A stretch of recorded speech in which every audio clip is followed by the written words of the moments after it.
Okay, as we begin the study of sound, it seems appropriate to have a rather orchestral entrance to the topic. So there it is.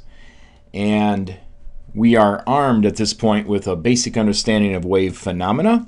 So I will assume that as we progress along here, that the topics of waves in the last several videos, terms, etc., are basically understood.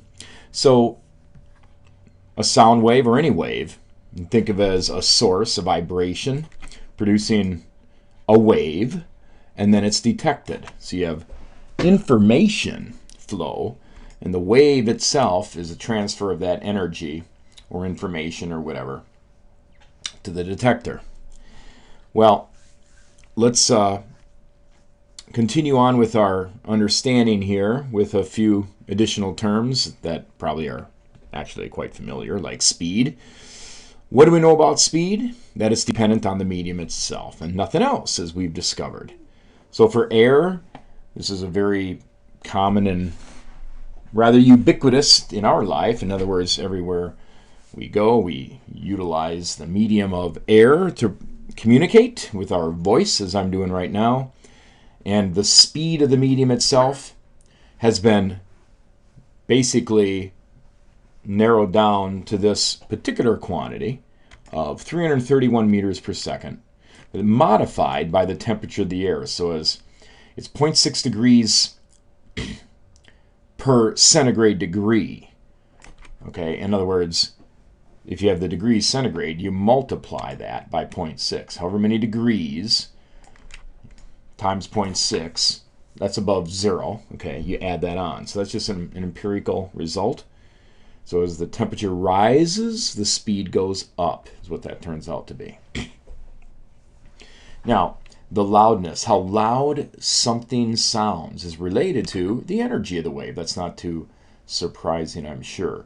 Namely, the amplitude of the vibrations. A louder sound, higher amplitude. Pitch, how high or low in frequency the sound is. From high to low. Anyway, audible range itself, we should test that. So make sure I test that on you. But for human hearing, it's from about 20 hertz to 20 kilohertz or 20,000 hertz. Now, there are obviously higher sound waves that can be produced, but we don't hear them. However, dogs and bats do. They're called ultrasonic for us. And then sounds below the threshold of human hearing, below 20 hertz, are called infrasonic. Infrasonic waves, examples of that, earthquakes, volcanoes produce vibrations in the earth itself that move the air, that actually produce sound waves, but their frequency is too low for us to pick up. Our eardrums do vibrate like that, but the path of detection down the line from the eardrum vibrating is not sufficient to produce a signal that goes to our brain. Okay, that gets pretty complicated with what goes on inside our heads, but that's not the point here. So what is a sound wave? Well, we've learned about transverse and longitudinal vibrations, and this is a longitudinal one. We can also think of that as a pressure wave. So I want to illustrate that with this basic, simple little gradient of color here. And you might be able to almost kind of see in the high color regions, you have high pressure, low pressure here. These are the compression and rarefaction regions. And so if I was going to illustrate the variation in pressure with spatial position along the wave, as a sine wave, it looks like this. So there it is. And then the displacement of the medium itself from where its equilibrium position is going to be the next graph. And it too graphs as a sine wave. But you might ask yourself, I wonder, at a maximum compression region, where the molecules are closest together on both sides, you can think of each side, squeezing in on this point. How much has this high compression point been displaced? And if you think through that, you probably come up with the right answer. And when we carry that out throughout the whole thing, we get this.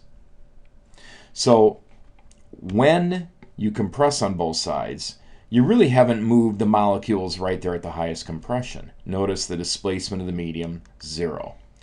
And then here, well, at the opposite end of the extreme, at the rarefaction, the middle of the rarefaction, where the pressure is highest in the opposite direction, like negative pressure, or you could say more of a vacuum, the greatest vacuum, there too the medium has not been displaced. And in between those points, where the pressure is 0, the displacement is the greatest.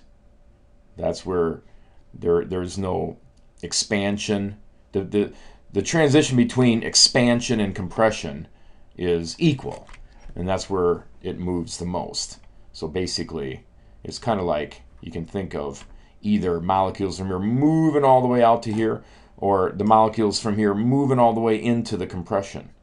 And that's the greatest amount of movement. Okay, so, and of course that passes through the medium itself.